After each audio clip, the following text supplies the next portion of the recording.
Live from the nation's capital, this is the 6th edition of News Central TV. I'm Neota Igbe. Our top stories at this hour. President Tinubu opens National Economic Summit, says security is key to inclusive growth. Occupying NAS protest hits National Assembly over Electoral Amendment Bill as Peter Obi backs electronic transmission of results. Senegalese police nabs 14 in France-linked pedophile network. Suspects face multiple charges, including rape and HIV transmission. Today, President Bola Tinubu addressed the National Economic Council conference in Abuja as the federal government opened a two-day economic summit aimed at improving coordination and driving inclusive growth nationwide. Addressing governors and economic managers, the president stressed that security remains central to economic recovery, noting that meaningful development cannot take place without peace and stability. He said his administration is determined to confront terrorism decisively and will deploy all necessary resources to protect lives, investment, and national assets. I promised Nigeria that this will be delivered. And I'm living here again to further find means to strengthen our security forces, to defeat terrorism and combat it. That I promise you is what has kept all of us sleepless at night. But I assure you that we will win with determination and resiliency. We will overcome this unacceptable terrorism and banditry. It's not part of our culture. It's foreign to us. So it's an economic hindrance if we do not find immediate solution to it. Your Excellencies, distinguished ladies and gentlemen, it's incomplete if a child born in Lafia does not have the same chance to thrive as one born in Lagos. If the farmer in Makurdi, the entrepreneur in Abia, and the student in Sokoto cannot all find dignity, opportunity, and hope within the Nigerian dream. Your Excellencies, distinguished ladies and gentlemen, the journey towards inclusive growth demands sustainable national development that balances expansion with equity, opportunity with responsibility, and prosperity with environmental stewardship. It is no longer enough to measure progress by GDP figures alone. We must ask harder questions. How does growth transform lives? How does it uplift communities? How does it strengthen national cohesion? As members of this council and leaders of our respective states, the weight of responsibility rests squarely on our shoulders. Aside from being a policy advisory body to the president, nature remains the engine room for consensus building and coordinated action across the federal and subnational governments. This retreat presents a unique opportunity to onboard new governors and deepen our shared understanding of next role in shaping Nigeria's economic destiny. Bola Ahmed Tinubu, President of the Federal Republic of Nigeria, and Senator Kashim Shettima, Vice President and Chairman of the National Economic Council. Still talking security, for years the names of towns like Abia, Batsari in Katsina State were synonymous with terror. A relentless cycle of banditry, kidnapping, and violence was being witnessed. However, in a distinct part of this region, a fragile and controversial peace had taken root. This is the story of that peace and the dramatic event that nearly shattered it, caused by the abduction of the man who brokered it, a notorious bandit kingpin turned protector named Audu Lankai. Our correspondent Rukaya Jebia tells us more.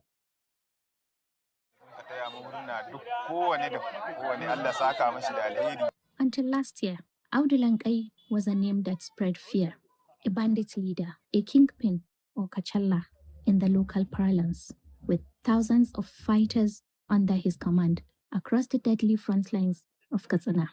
But something changed. Through a community-led initiative, the Jibia Peace Forum struck a deal with Lankai and his men. The terms? His group will stop attacking and terrorizing the people of Jibia, and also release kidnapped victims. In return, Lankai demanded infrastructure like water, schools, and the release of their relatives from prison. Demands that sparked public backlash. Against all odds, for nearly a year, the deal held. Surajo Agaji is chairman of the Jibia Peace Forum. Jiya Allah ya jarabi mutanen ƙaramar hukumar Jibiya. Kusan abokan adawa shi cikin hilanin suna jin haushin irin ƙoƙarin da yake da haɗin kai da yake badawa. Su ne suka zo suka yaudare shi, suka kira shi wani taro, wanda abin da ya faru kuma shine ya faru. The protector had become a hostage.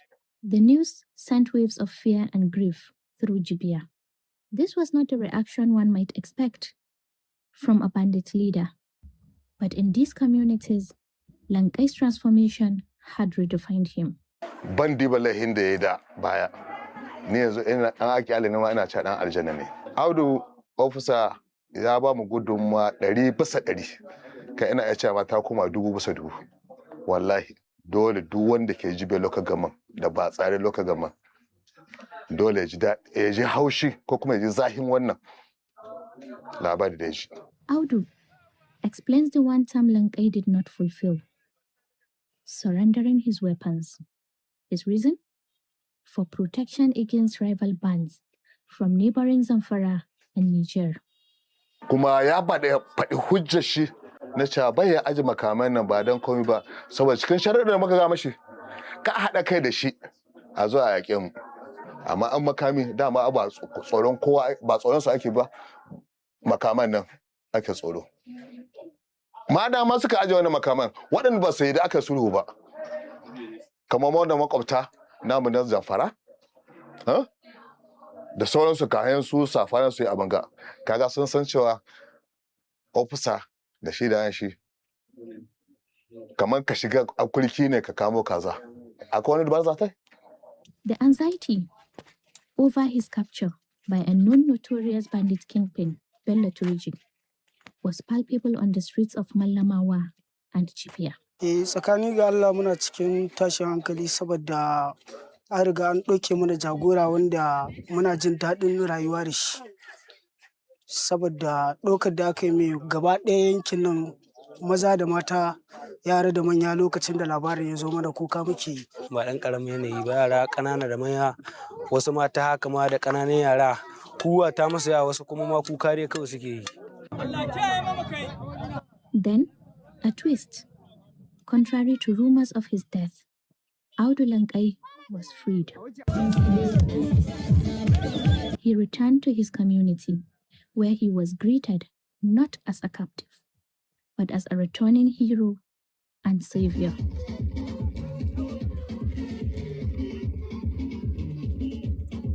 Da wanda sun ka taya mu murna duk kowane da kowane Allah saka mashi da alheri, ina ma kowa fatan alheri da ubangiji Allah saka ma kowa. Kai ne jama'a me yasa mutane suke son ka a wannan kuma ko ba ne zaki wa wannan tambaya na ga taron mutane yawa. This report lays bare a complex reality. In the absence of total state security, communities are making painful, morally ambiguous pacts with their former tormentors. Audu Lankai is both a former criminal and a current security guarantor. His abduction exposed the fragility of community-led peace deals built on the influence of one man. It raises difficult questions. Can peace be sustained through a pact with an armed group? What happens when the guarantor is gone, and what is the long-term price of such a bargain? In Katsina, for News Central, Rukayya Jibia. And away from security matters to politics, former presidential candidate Peter Obi earlier today joined civil society groups and youth organizations in a peaceful walk to the National Assembly, calling for urgent amendments to Nigeria's Electoral Act. Our correspondent Idong Joseph, who covered the protest, reports that while the groups had scheduled a demonstration for Monday ahead of plenary to resumption on Tuesday, Obi's arrival drew a large crowd that followed him to register their demands. Are we tired? Are we criminals? Our vote must.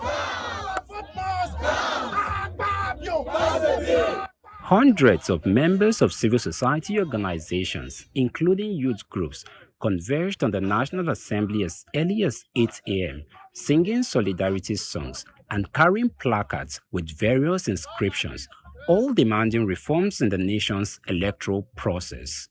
They say that their demand is clear and simple: a mandatory electronic transmission of election results. We are here to pass our message to our senators and our House of Rep members. The function of government is to protect lives and property. That is why we have come today to talk about the real-time electronic transmission of results. Akpabio, if you want us to come here again, we will be asking for your resignation. We are here to say pass a bill, and we are not going to stop.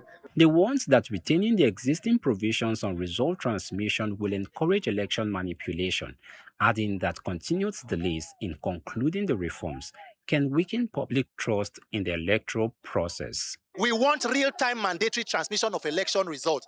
Anybody who says that it is not possible is a thief. If the government say they do not know how to use technology, they should go and ask bandits and terrorists how they are calling kidnapper victims for them to collect ransom. In this current INEC, #1 trillion was approved for them. And you are coming to tell us there will be no mandatory transmission of results. Meaning that waiting you write to go call. For middle of the night, people they sleep, no.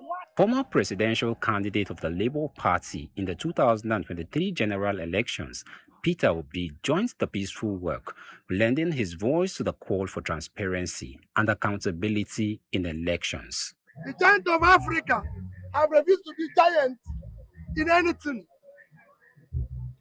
We cannot continue to shame Africa. We now want giant of Africa to be true giant of Africa. And the only way we can do it is to live a transparent, honest life, starting from our election processes. The protesters insist that credible elections remain the foundation of democracy, stressing that electronic transmission of results is key to safeguarding against manipulation and essential in ensuring that every vote counts.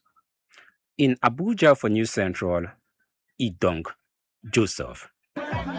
Let's just look at this other story. As Nigeria edges closer to the 2027 general elections, civil society groups have begun calling on the National Assembly to look towards harmonizing the electoral bill.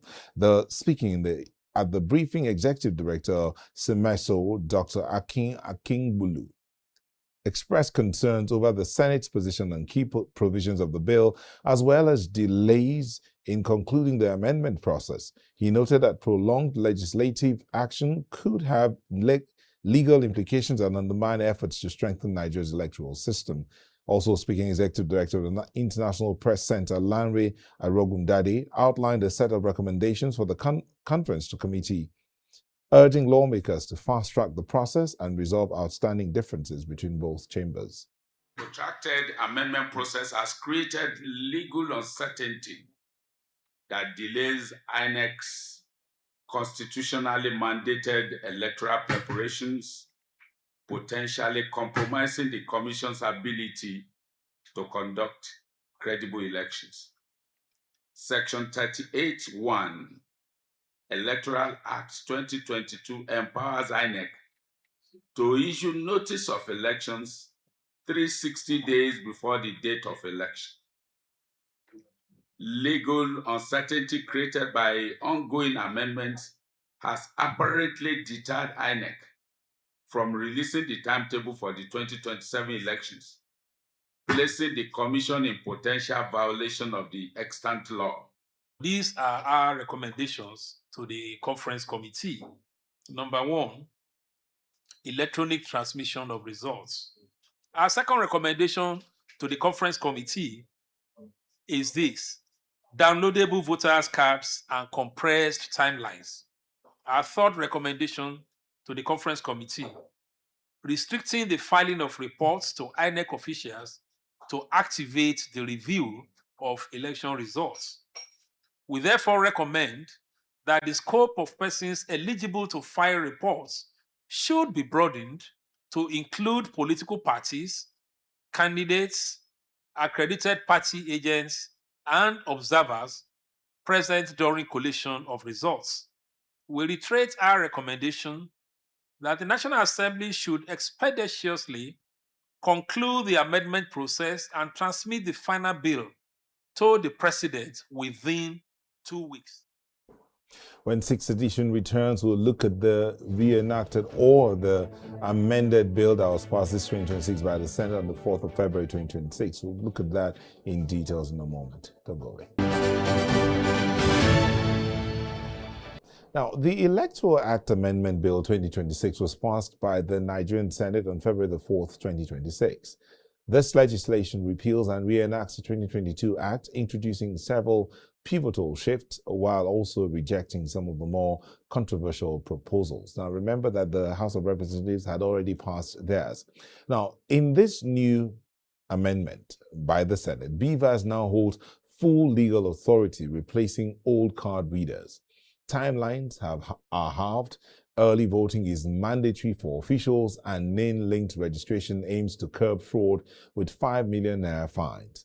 Mandatory electronic result transmission failed as the Senate retained INEC's discretion. Electronic IDs were also blocked. The physical PVC remains king, and proving election non-compliance still requires traditional oral evidence. A landmark reform now grants eligible inmates the right to vote. Furthermore, political parties must digitize their membership registers with photos and names to eliminate ghost voters during internal primaries. So remember, I introduced Peter Aka and Bukola. Peter is in the studio. Bukola joins us virtually. Let me start with, I saw you earlier. We saw you at the protest, but I won't start with, let me start with Ido. Ido, the Kimpact Development Initiative had made some recommendations to the National Assembly after the 2023 elections. What you're seeing now from what the House of Representatives passed and what the Senate is passing, does it align with what your organization recommended?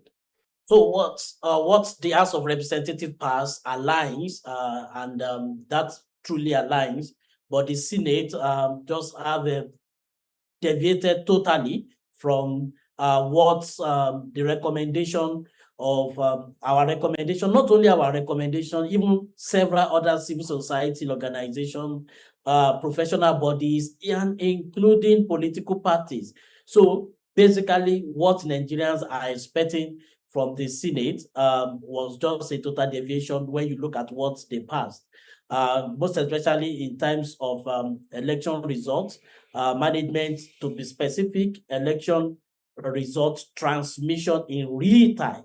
And then you also look at reducing the timeline, which is not what is expected. And then thirdly, we also saw where they have to reduce the punishment for vote bias. So when you look at this was in contrary to what was submitted to them. This was contrary to their decision in what they agreed to in Lagos retreat, and this was also contrary to, from the feeler we got, to what they discussed at the executive session. So if you look at the House of Rep follow what was harmonized in Lagos, and they passed that as discussed and as advised by the committee of the House. But the what we have at the Senate, you just look like somebody somewhere just come up with another agenda and totally deviating from what the what was laid down and what the citizen wanted. And that is the reason citizens, civil society, everybody out today at the National Assembly asking them to do the right thing.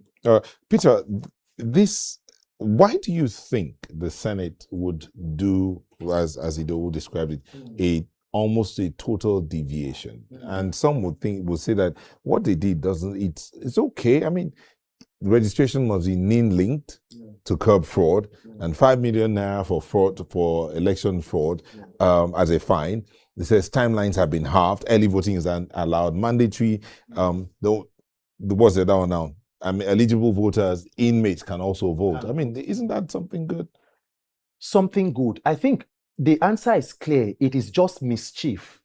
When public office holders know that the only means of coming back is a compromised electoral process, where in a country where votes do not count, then there becomes a deliberate attempt at subverting the process and ensuring it remains crude. There is history to it. In 2023, the INEC chairman received about 300 billion and said electronic technology will be the game changer. At the end, he said there was a glitch.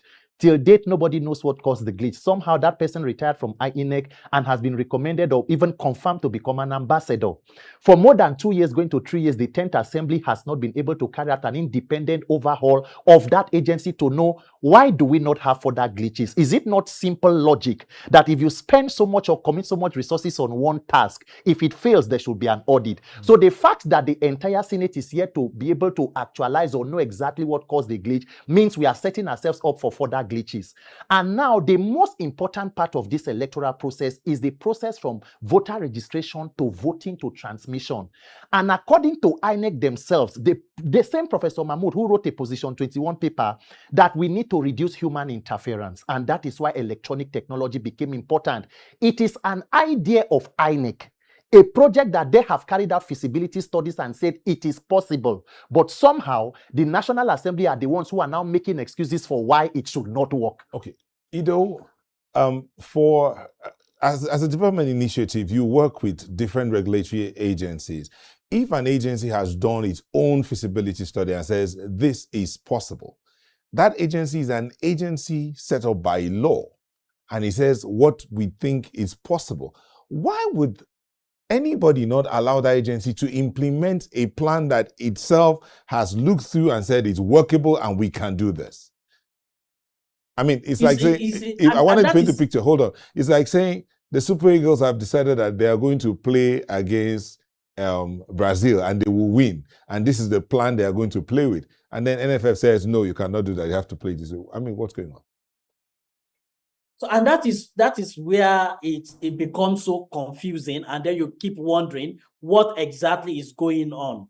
The entire election technology being introduced, from smart card reader under Professor Jega to Beavers under Mahmoud Yakubu to IREF under Mahmoud Yakubu, was not the idea of any legislative houses. It was the ideal of the INEC. And don't forget, Beavers and IREF was not what was tested first in 2023 election. It started in Nasarawa 2019 by-election, then 2020 Edo and Ondo. It was used, and then we started using it to the extent that we use it in Ekiti and Osun 2022 before 2023.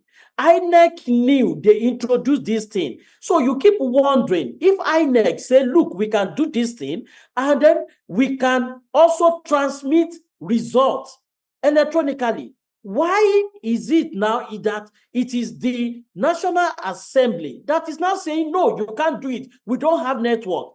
Now, 2023 election, was there any location out of over 176,000 polling units? Was there any location that there were reports that the Beavers did not work due to network issue? No. So what it means is that INEC has done their feasibility study. They know they can do it. And as a matter of fact, the decision of the Senate is not backed up by any data. So there's no data that is backing that up. Let me quickly tell you, even if the Senate are saying, look, we don't have internet. Before internet in this country, people have been using fax machine, and it's real time. You transfer through fax, real time, and they get it immediately.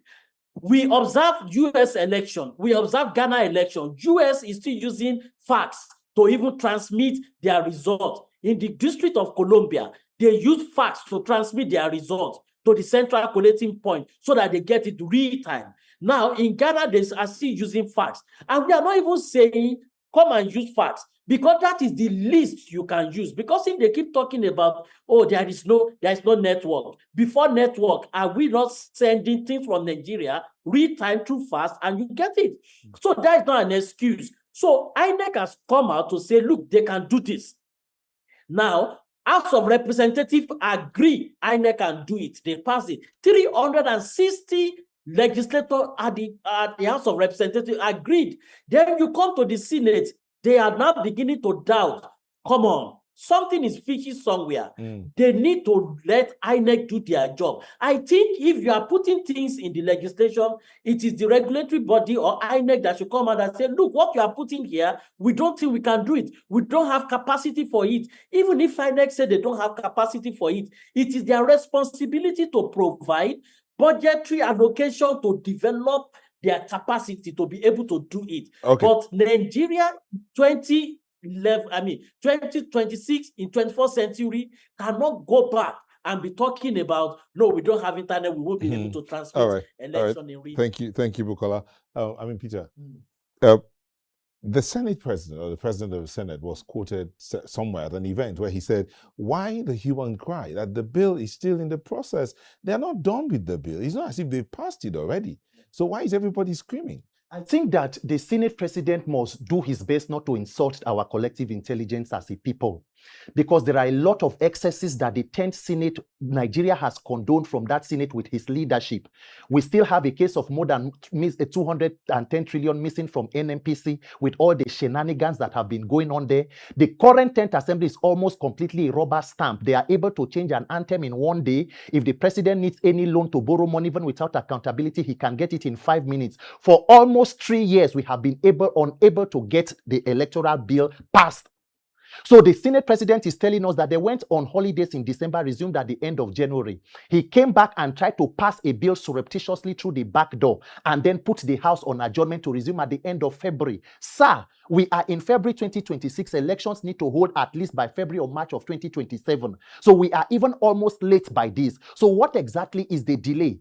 And why exactly is it that Senator Abaribe was on the X space we held, and he stated clearly that what a majority of the senators had agreed on as the mandatory real-time transmission of result was not what the Senate president read. That the Senate president's statement of saying we are going back to the 2022 Act, which gave us glitches, was not the unanimous decision of the Senate. Did you know there was, I think if I remember, there was also a motion that was moved by one of the senators asking that the word, instead of transmission, it should be transfer. Transfer. Yes. I mean, you've not. Why are you putting it on the Senate president's table? I mean, he's not the only one there. A lot of other senators were. Yes, that is no. The bulk of the blame goes around. We have even told the members of the 10th Senate, the 109 of them, if you know that the Senate president has become a clog in a wheel and is trying to usurp the powers or subvert the will of the people, then you can go ahead and impeach the Senate president. If you know that the majority of you are doing the right thing and a few persons are trying to scuttle it, it was the Senate president who gathered and said we are going back and put the House on recess. He is the chairman or the president of the Senate, not just the president of the Senate National Assembly. He's also the president of the National Assembly. So he must be held accountable. As it is today, they have now reconvened as they have seen the pressure from Nigerians to come back. They are going to be meeting tomorrow. Of course, they are going to meet us at the entrance of that National Assembly. What we must do is that it gives Nigerians opportunity. Let us go back and see clause by clause. What exactly is the Senate considering and what will be finally passed? It is very important to be done without mischief. Thank you so much. We've been speaking with Peter Aka, electoral advocate. I actually put here human rights advocate, but electoral advocate, who joined me here in the studio. We have Bukola Idowu, team lead, Kimpact Development Initiative, who joined us virtually. Thank you, gentlemen. Thank you. I will wish you all well. Welcome back. If you're just joining us, here's a recap of our major stories. President Tinubu opens National Economic Summit, says security is key to inclusive growth. Occupy NAS protest hits the National Assembly over Electoral Amendment Bill. Peter Obi joins protests.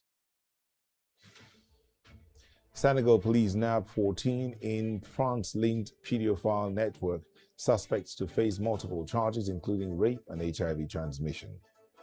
Traders at the Ariaria International Market in Abia have largely ignored the announced cancellation of the sit-at-home order by a group claiming to represent the proscribed indigenous people of Biafra. While commercial activities are gradually resuming across parts of Abia and Umuahia, major markets remain mostly shut, with only a small fraction of traders daring to open their shops for business today. News Central's Chinwe Ugele was there and reports that even though activities were going on around the market, there was nothing really happening inside. Well, to discuss this further, I'm joined by Dr. Uzongoladi, Secretary General of the Forum of Southeast Academic Doctors. Thank you, Dr. Ngoladi. Thank you. You know, the last time you were here, you were really upset when the Anambra State Governor shut down the main market because the traders refused to come to the market. They chose to sit at home, continue to sit at home order. But now that the group that says they are representing the proscribed group IPOP have now said, hey, the sit at home is completely cancelled. Everybody open up. Nobody's coming out. Why do you think this is so? Oh, thank you very much. From our investigations today, there were skeletal services, especially for the banks, for schools, especially in Owerri. I took my time to investigate because we also have our members of FOSAD in the Southeast. Okay. We have our coordinators. Okay. So it's a gradual process. You know, I saw the news I listened to the news you just read now. It's a gradual process. You know, it will take a bit of time for people to trust this process that, look, they are safe to come out. You know, I said it in some other place that it's not the fault of the traders, you know, when the market was shut down. They normally come out, but where are the customers? Most customers don't have that, they are not confident enough to come out. And we know that this Monday sit at home in the Southeast started in 2021. You know, the first observance was on 9th of August, 2021. So it's about roughly 5 years now. So it will still take some time. But for us at FOSAD, it's a welcome development. We welcome it. We appreciate it. We learned that the order came from Nnamdi Kanu that there should be a total cancellation of this Monday sit at home because we know that it has really cost us a lot of economic losses. But if my colleague is in Abia State and she went to Ariaria Market and had conversations there, and many of them they've gotten used to the sit at home, and so they chose to use that Monday to rest and plan for the rest of the week. Even some of the schools started holding classes on Saturday to make up for Monday. So how do you expect that this whole thing will? You think it will take quite a while for them to? Yes, it will take quite a while because I asked questions today when I called Owerri. They say, look, that some schools opened, some did not open. The banks had rendered some skeletal services. The judiciary, the courts, you know, some of the courts were open, some were not open. You know, so people are beginning to have a rethink of staying at home on Mondays. Like you said, they've gotten used to it. So it will take them, maybe by next Monday, we'll see more people will turn up in the market. This kind of situation. Yes. If we look back in time, there was a time when it was the Bakassi boys that were operating in the Southeast region. Yes, they started from Abba. Causing mayhem. I mean, they came out to end some insecurity, and then they now started doing their own thing. But this kind of situations seem to be happening off and on. What would you advise those from the Southeast to do to ensure that things stabilize? Well, the bulk and leadership here is not just as per formal leadership, even informal leadership in terms of the traditional institutions and the community leadership. Yes, the ruling class, let's just put them together, the ruling class, both the politicians, the public office holders in the Southeast, all of them should buckle up. They should roll up their sleeves and get to work. You know, what is causing this thing is the high rate of unemployment, idleness. A lot of young people, especially the Gen Zs, people who have graduated from the universities, you know, people who have learned one trade or the other, apprenticeship, majority of them do not have any means of livelihood. So there is massive unemployment in such a way that the idle mind is the devil's workshop. So you see them, they are being recruited into crime and criminality, especially our governors. This is the time. There's no excuse. We are tired of hearing those excuses of economic losses. There's this, there's that. You know, when you come into giving excuses here and there, meanwhile, at the end of the day, we see them getting stupendously wealthy. We see billionaire families coming up from these politicians. Meanwhile, the Southeast is not industrialized. Show me any industry that has been created within this from 1999 till now. You know, I just told you now that Sit at Home started in 2021. Okay, let's take it from 1999. In this our democracy, there is no industry that these people have created. There is no factory that can employ, even if it's 1,000 persons. And they've not resuscitated the ones that were there before. I The mean, ones that they have got moribund. What do they call that? The Star Paper Mills. Is that paper mills? Is this still Standard there? Shoe? It's no longer working. Onwuka Nails. You know, so these industries you're mentioning are some of the industries that were established by what was his name? Michael Opara, the likes of Michael Opara, the likes of Sam Mbakwe. And now, when you mention these two leaders, the next leader you can even mention is the Abia state governor, you know, who is trying to resuscitate the state. You know, just only three transformational leaders that we have had so far in the Southeast. So development is at a very slow pace. That is what is causing this insecurity. And a lot of people are jobless, unemployed, and also underemployed. You can imagine warehouse rent now. To rent one room, you have to be a billionaire. It's over 1 million naira. Meanwhile, the salaries that young people are receiving, the highest is just between 100,000 and 300,000. And you expect that person to pay a rent of 1 million, they will go into crime.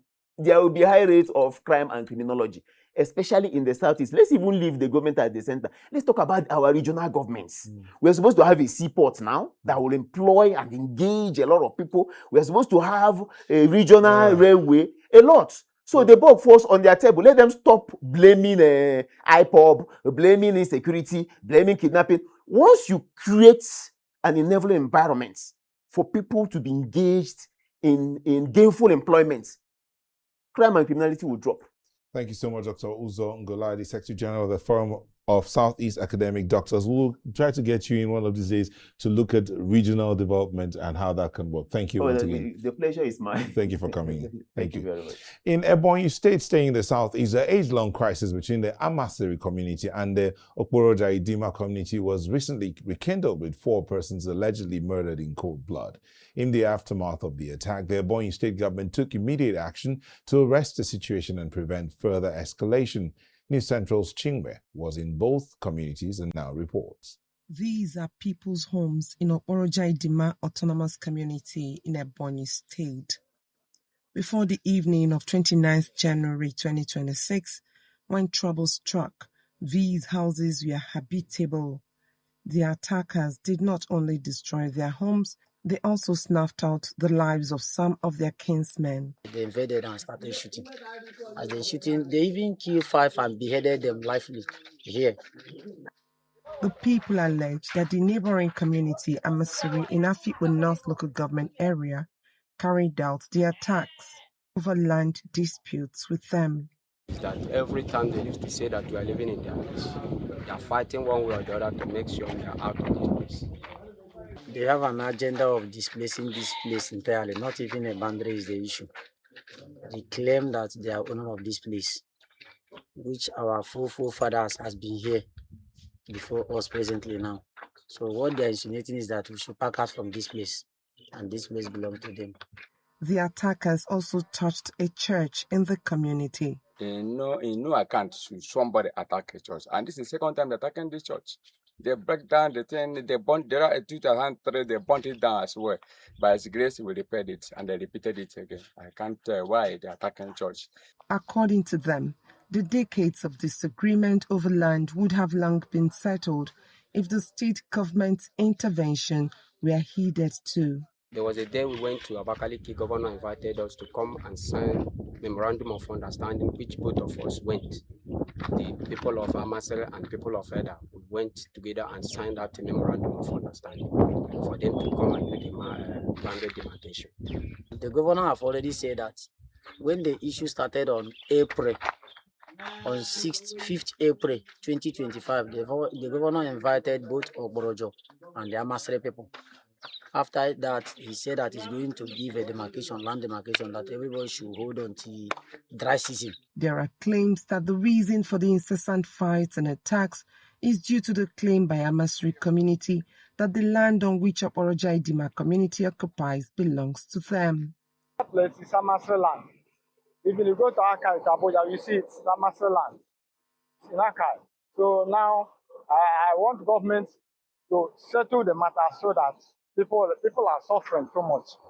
The government's immediate action was to shut down Amasri and deny them representation in government, dethroning traditional rulers, sacking government appointees, and imposing a curfew in Amasri. With schools shut, markets closed, businesses grounded, everywhere in Amasri community has become a shadow of its old self. Now the residents of this community are appealing to the Ebonyi State Governor to temper justice with mercy and lift the curfew on this very community. Nowhere to go out, oh, nowhere to go out, nowhere to even buy something, to even feed is difficult. To get water, you hardly get water. All these children, these little children, if they keep us keeping us hostage, how will we train our children? How will we take care of them? Everybody, so if you see how you run out, you run out. You hardly go out. But the government action is too much because the children are no more going to school. Even the children that are going to school, the army people offload them. Any person, they are leaders of tomorrow. If they don't go to school, even to get Gary for drink, it's a problem to us. Because other places we have seen all this coffin, 6 to 6. 6 you go on bed, 6 you go your work, but this one is 10 to 2. We're working hour. How do you get our food? With claims that there is a mineral deposit in the disputed land, it's uncertain which side may want to give up the fight, while the police watch over Okoroja Idima to forestall a possible repeat of the attack. The military patrols Amasri, enforcing curfew and ensuring there's no further breakdown of law and order. Chinwe Ugele for News Central. We'll take a moment and then we'll go on a quick break and come back to look at this conversation. We have here in the studio a human rights advocate, Madwa Buchi Idam, who's also a legal practitioner and legal advisor at Amasri community. Thank you for joining us, Madwa Buchi. Thank you so much. Thank you for having me. This situation between Amasri and what's the name of that community now? Okoroja Idima. What's going on? You guys have been neighbors for a while. You didn't just come to live together. You've been neighbors. Yes. So what's the situation? Anyway, first of all, correct the statement you made that I'm the legal advisor to Amasri community. I am not. I'm just an indigene of Amasri community. Yes, the community, Amasri community and Okorojo community have lived together for decades. And I can tell you that the crisis today has spanned for over several years. The crisis is even older than the governor of Ebonyi State. And it has been about dispute between boundary, where is the boundary between these two communities. And Amasri is saying that the boundary, Amasri believe with documents that the boundary they place in contention, including the Okoroja, belongs to them. And they have also gone to court to accept that claim. But because the governor, in his wisdom, for whatever reason known to him, said, no, I do not want you people to go to court. He directed that Amasri should withdraw the matter, that he has a way of settling this matter. They withdrew the matter in obedience to the governor, even against their wish. Why this matter was withdrawn? Waiting for the governor to, according to his wish, according to his directive, to fashion out modalities of settling this problem without litigation, as he said. There was no way. Petitions, press conferences, calls were made, delegations were sent to demand that the state should come and resolve the matter so that these people can live in peace. There was no such thing. And there have been attacks and counterattacks that it is difficult to say that this community is the attacker or this one is the defender. It has been attacked. I can tell you recently, very recently, an army, a military officer, I'm trying to remember his rank in the army, was killed with his wife in the farm. After the death of this man, calls were made. Personally, I wrote a public petition to both the government of the state and also the federal government asking for an investigation of this matter. Throughout the period, there was no such investigation. In fact, all the calls and press conferences, petitions, calling on the governor, nobody reacted. So the question then... However, I'm not here to endorse any killing anywhere. Retaliation, whether it is in form of, killing to retaliate or any form, I am not here to endorse it. I'm not saying that killing of anybody, whether in the far north or in the southeast, is commendable. It is condemnable, and I condemn it with everything that lives in me. And I must say that the same way we called upon the governor, pleaded with the governor to abate this crisis, there was nothing done. Now, this thing happened. On the 29th of January, we began to hear that there was an attack in the neighboring community. This attack, the community of Amasere has said, we are not aware, because as it stands currently, we are enjoying peace because we just recently signed a peace accord with these people. If there is any attack, we are not aware because we decided to abide by that peace accord, so that waiting for the governor to, in his wisdom, resolve this matter. Okay, so the way it is right now, Amasiri has signed a peace accord with the Boja. That they were the one that sponsored it.